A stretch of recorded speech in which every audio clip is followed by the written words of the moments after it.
আসসালামু আলাইকুম সুপ্রিয় শিক্ষার্থীবৃন্দ, আশা করি যে যেখানে আছো সুস্থ আছো, ভালো আছো। আমিও তোমাদের দোয়ায় আল্লাহর অশেষ রহমতে ভালো আছি। আমি মোহাম্মদ মুখলেস উদ্দিন, সিনিয়র শিক্ষক, নাদিয়া সাঙ্গুন আদর্শ দাখিল মাদ্রাসা, শ্রীপুর, গাজীপুর। অনলাইন ক্লাসের পক্ষ থেকে সকলকেই স্বাগত। আমরা আজকে নবম ও দশম শ্রেণীর বাংলা প্রথম পত্র থেকে কবিতা নিয়ে আলোচনা করব। তো প্রিয় শিক্ষার্থীবৃন্দ, যে যেখানে আছো বই খাতা কলম নিয়ে আমার সঙ্গে যুক্ত হওয়ার জন্য আহ্বান রাখছি এবং ক্লাসটি খুব মনোযোগ সহকারে শুনবে এবং দেখবে। তো আজকের পাঠের বিষয় বঙ্গবাণী, লিখেছেন আব্দুল হাকিম। তো আমরা এই কবিতাটি পাঠ করার পর যা জানব, লেখক পরিচিতি সম্পর্কে বলতে পারবো, নতুন শব্দের অর্থ বলতে পারবো, মাতৃভাষার প্রতি শ্রদ্ধা প্রদর্শনের গুরুত্ব সম্পর্কে জানতে পারবো। তো আমরা এই কবিতাটি বিশ্লেষণ করার পূর্বে কবি সম্পর্কে কিছু তথ্য আমরা জানব। কবি আব্দুল হাকিম আনুমানিক 1620 সালে সন্দ্বীপের সুদারামপুর গ্রামে জন্মগ্রহণ করেন। তিনি মধ্যযুগীয় কবি হিসাবে পরিচিত। মধ্যযুগে তার মাতৃভাষার প্রতি যে গভীর ভালোবাসা, তিনি তার কবিতা বিভিন্ন লেখার মাধ্যমে প্রকাশ করেছেন। মধ্যযুগের প্রেক্ষাপটে এই বাংলা ভাষার চর্চা খুবই একটি বিরল দৃষ্টান্ত। তার উল্লেখযোগ্য কাব্যগ্রন্থের মধ্যে নূরনামা, ইউসুফ জুলেখা, লালমতি, শাহাবুদ্দিন নামা, কারবালা ও শহরনামা উল্লেখযোগ্য। তিনি 1620 সালে মৃত্যুবরণ করেন। কবি আব্দুল হাকিম মধ্যযুগে কবি বলা হয় এই কারণে, আমরা জানি বাংলা সাহিত্যটাকে 3টি ভাগে ভাগ করা হয়েছে।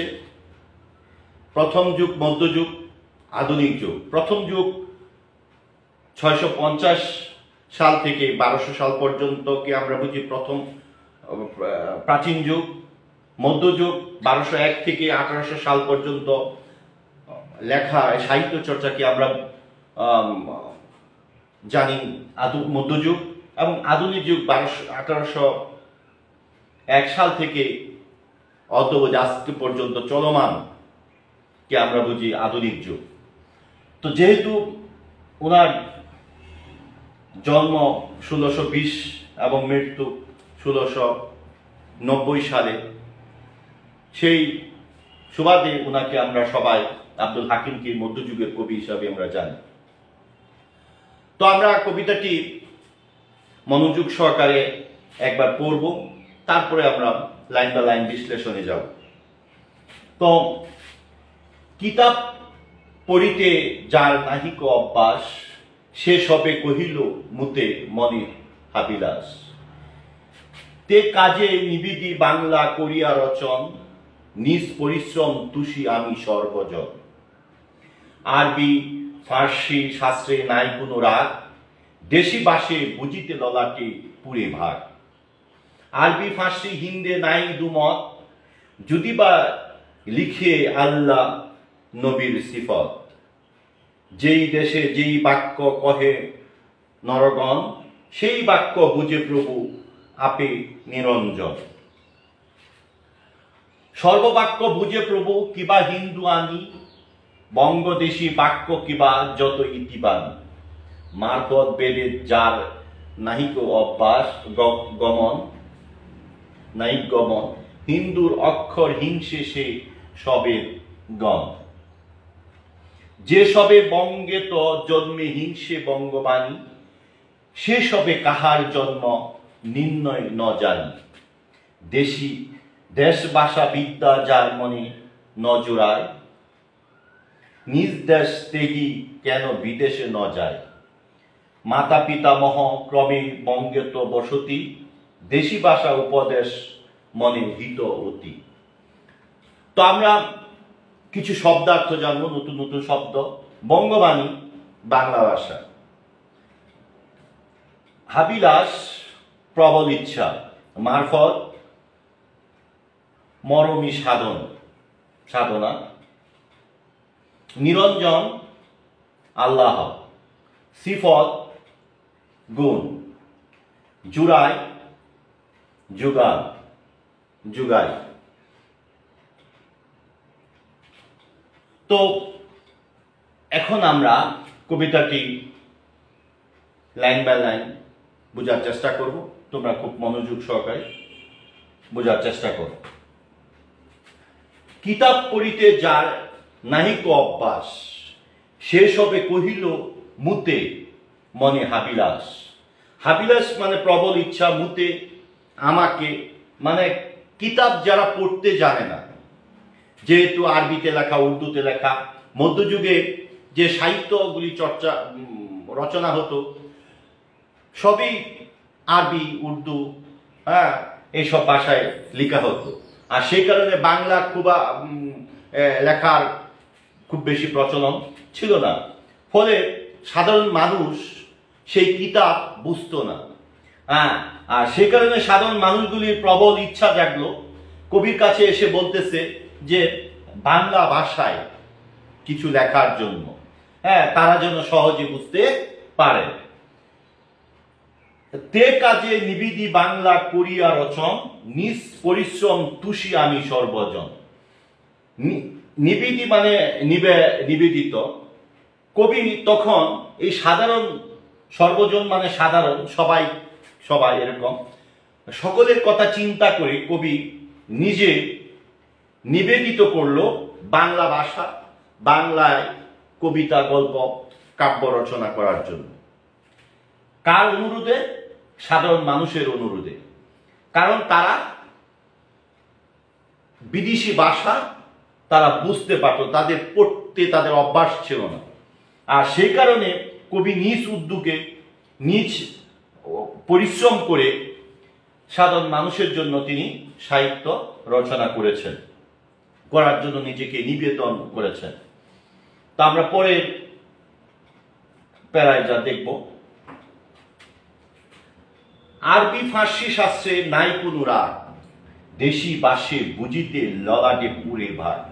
বলতেছে আরবি ফার্সি শাস্ত্রে নাই কোন রাগ, মানে ওই আরবি যেহেতু মুসলমানদের ভাষা, আরবি কোরআনের ভাষা, এখন কেউ ভাবতে পারে যে আরবিকে বাদ দিয়ে বাংলা ভাষা নিয়ে সাহিত্য চর্চা, এতে মনে হয় আরবির অবমাননা করা হবে কিংবা আল্লাহ অসন্তুষ্ট হবে, কিন্তু আসলে সেরকম না। কারণ আরবি ফার্সি শাস্ত্রে কোনো রাগ নেই, তিনি আরবি ফার্সিকেও ভালোবাসেন। কিন্তু যেহেতু দেশি ভাষে বুঝিতে ললাটে পুরে বাঘ, মানে তুমি যদি কোনো ভাষা বুঝতে না পারো তাহলে কিন্তু তোমার কপালে একটা বাস পড়বে, তুমি সহজে বুঝতে পারবে না। এই কারণে দেশি ভাষা যতটুকু বোঝা যায় বিদেশি ভাষায় সেইভাবে কিন্তু আমরা বুঝতে পারি না। আর কবি সে কারণে মাতৃভাষাকেই গুরুত্ব দিয়েছেন। আবার তাও বলেছেন যে আমার কোনো আরবি কিংবা ফার্সি শাস্ত্রে আমার কোনো রাগ নেই। আমরা পরের অংশে আরবি ফার্সি হিন্দে নাই দুই মত, যদি বা লিখে আল্লাহ নবীর সিফত। বলতেছে আল্লাহ নবীর যে সিফত, আল্লাহর গুণগান সবকিছু কিন্তু আরবি ফার্সিতে লেখা হয়েছে। হিন্দে মানে বাংলা ভাষাকেই বোঝানো হয়েছে, যেহেতু হিন্দি সংস্কৃতি ভাষা থেকে বাংলা ভাষাটা এসেছে, সেই কারণে এই তিনটি ভাষা, কোনো ভাষার প্রতি কিন্তু কবির কোনো দ্বিমত নেই। যদিও ওই আল্লাহ নবীর সিফত গুণগান কিন্তু গাওয়া হয়েছে, প্রশংসা, আল্লাহর যে সিফত প্রশংসা কিংবা গুণ, এইগুলি আল্লাহর এই আরবি ফার্সিতে করা হলেও এতে কোনো দ্বিমত নেই। আমরা পরের অংশে যা দেখব, যেই দেশে যেই বাক্য কহে নরগণ, সেই বাক্য বুঝে প্রভু আপে নিরঞ্জন। সর্ববাক্য বুঝে প্রভু কিবা হিন্দু আনি, বঙ্গ দেশি বাক্য কিবা যত ইতিবাণী। বলতেছে বাক্য যেই দেশে যেই বাক্য, বাক্য বলতে এখানে ভাষা বোঝানো হয়েছে নরগণ, সাধারণ জনগণ। যে সাধারণ জনগণ যেই দেশে যেই বাক্য নহে নরগণ, সাধারণ জনগণ যে দেশের বাক্য, যেই দেশের ভাষা হোক সেই বাক্য বুঝে প্রভু আপে নিরঞ্জন। নিরঞ্জন মানে আল্লাহ। এই আল্লাহ কিন্তু বাংলা ভাষায় আল্লাহকে ডাকলে সেই ভাষাও তিনি বুঝেন, কিংবা উর্দু, ফার্সি যাই বলো, যে কোনো ভাষায় আমাদের প্রভুকে ডাকা হয় তিনি তা বুঝেন। সর্ববাক্য বুঝে প্রভু কিবা হিন্দু আনি, বঙ্গদেশী বাক্য কিবা যত ইতিবাণী। যত ভালো কথা এখানে বাংলায় বলো, হিন্দি বলো, উর্দু বলো, ফার্সি বলো, যে ভালো যে কথাগুলি রয়েছে সেই কথা সৃষ্টিকর্তা বুঝেন। হ্যাঁ, উনি সকল ভাষার প্রতি ওনার উনি তো সবকিছু বুঝেন, সবকিছু জানেন। তো মারফত বেদে যার নাহিক অভ্যাস গমন, হিন্দুর অক্ষরে হিংসে সেই সবের গণ। সেই সবে বঙ্গে তো জন্মে হিংসে বঙ্গবাণী, সেই সব কাহার জন্ম নির্ণয় তো জানি। বলতেছে মারফতি জ্ঞান, ইসলাম ধর্মের যে বিশেষ জ্ঞান, সেই জ্ঞান ভেবে যার নাহিক গমন, হিন্দুর অক্ষরে হিংসে সেই সবের গণ। হিন্দুর অক্ষর বলে যাদের মারফতের ইসলামের যে সঠিক জ্ঞান, সেই জ্ঞানের অভাব কিন্তু সেই মধ্যযুগে ছিল। হ্যাঁ, তারা বাংলা ভাষাকে হিন্দুদের ভাষা মনে করত, আর সেই কারণে এই ভাষা প্রতি তাদের একটা হিংসে ছিল যে না, এই ভাষা লেখা যাবে না, পড়া যাবে না, এটা হিন্দুদের ভাষা, হিন্দুদের অক্ষর। আর সেই কারণ কি কারণ তারা ইসলামিক যে সঠিক জ্ঞান, সেই জ্ঞানের তাদের অভাব ছিল। তারা সেটা বুঝতে পারতো না যে আল্লাহ সর্বজান্তা, আল্লাহ সবকিছু জানেন, আল্লাহ সবকিছু বুঝেন। আল্লাহ মানুষের অন্তরের প্রকাশ না করলে অন্তরে কি বলতেছে সেই জিনিসটা তিনি জানেন। আর সেই কারণে বাংলা ভাষা সম্পর্কেও আল্লাহর কোনো তিনি বাংলা ভাষায় আল্লাহকে ডাকলেও তিনি তা বুঝেন এবং সন্তুষ্ট থাকেন। সেই সবের বঙ্গে তো জন্মিয়ে হিংসে বঙ্গবাণী, সেই সব কাহার জন্ম নির্ণয় ন জানি। কবি এখানে একটু কঠিনভাবে বলতেছেন যে বঙ্গ ভাষা, এই বাংলা ভাষাকে যারা হিংসে করে, অথচ এই বাংলায় জন্মগ্রহণ করে বাংলা ভাষা তার মাতৃভাষা, অথচ এই বাংলা ভাষাটাকে সে অবজ্ঞা করে, অবহেলা করে, সে এটাকে সাহিত্য ভাষা হিসাবে মনে করতে চায় না, তাহার জন্ম কোথায় নির্ণয় ন জানি। বলতেছে সে এই লোকটির কি জন্ম এ বাংলায় না অন্য কোনো জায়গায়, এটা কবি বুঝতে পারতেছে না। হ্যাঁ, এটা নিয়ে তিনি সন্দেহ করতেছেন। পরে অংশে দেশি ভাষা বিদ্যা যার মনে ন জোয়ায়, নিজ দেশ ত্যাগী কেন বিদেশ ন যায়। মাতা পিতামহ ক্রমে বঙ্গে তো বসতি, দেশি ভাষা উপদেশ মনে অতি হিতবতী। বলতেছে দেশি ভাষা বিদ্যা যার মনে নজরায়, দেশি ভাষা জ্ঞান অর্জনে যার মনে আনন্দ না লাগে, যারা এটাকে পছন্দ না করেন, তারা কেন এই দেশে বসবাস করেন। কবি একটু রাগ করে বলতেছে নিজ দেশ ত্যাগী কেন বিদেশে ন যায়। বিদেশি ভাষা যদি সে পছন্দ করে সে বিদেশে চলে যাক, কেন সে বাংলায়, কেন সে বঙ্গে পড়ে রয়েছে। তাকে এই দেশ ত্যাগ করার জন্য কবি আহ্বান জানিয়েছেন যে তুমি যেহেতু বাংলা ভাষা পছন্দ করো না, তুমি যেহেতু বিদেশি ভাষা নিয়ে তুমি ব্যস্ত, তাহলে তুমি বিদেশ চলে যাও, তোমার এই দেশে থাকার কোনো অধিকার নেই। আর পিতা মাতা মহক্রমে বঙ্গে তো বসতি, দেশি ভাষা উপদেশ মনে অতি হিতবতী। আমাদের পূর্বপুরুষের ভাষা যেহেতু বাংলা, আমাদের পিতামহ বংশানুক্রমিকভাবে যেহেতু আমরা এই বাংলা ভাষা আমাদের ভাষা এবং আমাদের এটা জন্মগত ভাষা।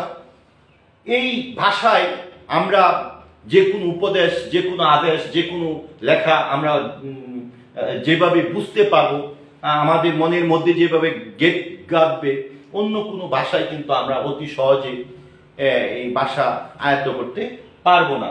এই কারণে বলতেছে কবি একবারে শেষ দিকে যে এই ভাষাকে আমরা যত সহজে আমরা বুঝতে পারি, অন্য কোনো ভাষায় আমরা এইভাবে বুঝতে নিজের মধ্যে আয়ত্ত করতে পারবো না। তো আমরা এই কবিতার মাঝে যে জিনিসটা আমরা আয়ত্ত করতে পেরেছি তা হলো কবি আব্দুল হাকিম প্রথম থেকে একবারে শেষ পর্যন্ত বাংলা ভাষার প্রতি যে তার অগাধ ভালোবাসা, বাংলা ভাষাকে যে তিনি অনেক ভালোবাসেন এবং এই বাংলা ভাষার বন্দনা তিনি গেয়েছেন। এই বাংলা ভাষার প্রতি তার যে টান, তা বাংলা ভাষাকে তিনি একটি সমৃদ্ধ ভাষা কিংবা এই ভাষার প্রতি যে তার ভালোবাসা রয়েছে, সেই জিনিসটি কিন্তু তিনি ফুটে তুলেছেন। এবং তিনি তাও বলেছেন যে অন্য কোনো ভাষা, আরবি কিংবা ফার্সি কিংবা ইসলাম ধর্মের যে ভাষা রয়েছে, কোরআনের যে ভাষা রয়েছে, সেই ভাষার প্রতিও তার কোনো বিদ্বেষ নেই। কিন্তু যার যার যে জন্মস্থান, যার যার যে জন্মভূমির যে ভাষা, হ্যাঁ, সেই ভাষাকেই তিনি বেশি প্রাধান্য দিয়েছেন। এবং জন্মস্থানের, জন্মভূমির এবং মাতৃভাষার যার যার যে মাতৃভাষা, সেই ভাষার প্রতি যদি কারো ভালোবাসা না থাকে, বিদেশি ভাষা নিয়ে যদি সে ব্যস্ত থাকে, তাহলে কবি বলেছেন সে এই দেশ থেকে চলে যেতে, সে ওই বিদেশে চলে যাওয়ার জন্য তিনি আহ্বান রেখেছেন। তো আমরা যেই মেসেজটি এই কবিতার মাধ্যমে পেলাম তা হলো আমাদের সকলকে আমাদের যে মাতৃভাষা রয়েছে সেই ভাষার প্রতি আমাদের গুরুত্ব দিতে হবে এবং প্রতিটি স্তরে, প্রতিটি জায়গায় এই বাংলা ভাষার ব্যবহার নিশ্চিত করতে হবে এবং এই ভাষাকে সবসময় সম্মান জানাতে হবে। কারণ আল্লাহ তাআলার নিকট ভাষার ক্ষেত্রে কোনো পার্থক্য নেই। আল্লাহকে যেভাবেই ডাকা হোক না কেন, তিনি সেই ভাষা সেইভাবেই তিনি বুঝতে পারেন। তো বন্ধুরা, আমরা এই কবিতার মাঝে যে জিনিসগুলি পেয়েছি তার প্রেক্ষিতে তোমরা একটি একক কাজ খাতায় তুলে নাও। আব্দুল হাকিমের জন্মস্থান কোথায়? দলীয় কাজ যেহেতু প্রতিষ্ঠান তোমরা উপস্থিত নেই, সে কারণে দলীয় কাজ প্রয়োজন নেই, জোড়ায় কাজেরও প্রয়োজন নেই। আমরা কিছু এখন মূল্যায়ন করব, তোমরা আমার সাথে উত্তরগুলি মিলিয়ে নেবে। বঙ্গবাণী শব্দের অর্থ কি? বাংলা ভাষা। নুরনামা কাব্যগ্রন্থটি কে রচনা করেছেন? আব্দুল হাকিম। কবি কাদের দেশ ত্যাগ করতে বলেছেন? মাতৃভাষার প্রতি অনুরাগ নেই যা। সর্ববাক্য বুঝতে পারেন কে? প্রভু। কোন ভাষা সকলকেই ভালোবাসতে হবে? মাতৃভাষার প্রতি সকলের ভালোবাসা থাকতে হবে। তো আজকে এখানেই শেষ করতে হচ্ছে। তোমরা একটি বাড়ির কাজ খাতায় তুলে নাও। মাতৃভাষার প্রতি কবির যে ভালোবাসা ফুটে উঠেছে তা তোমার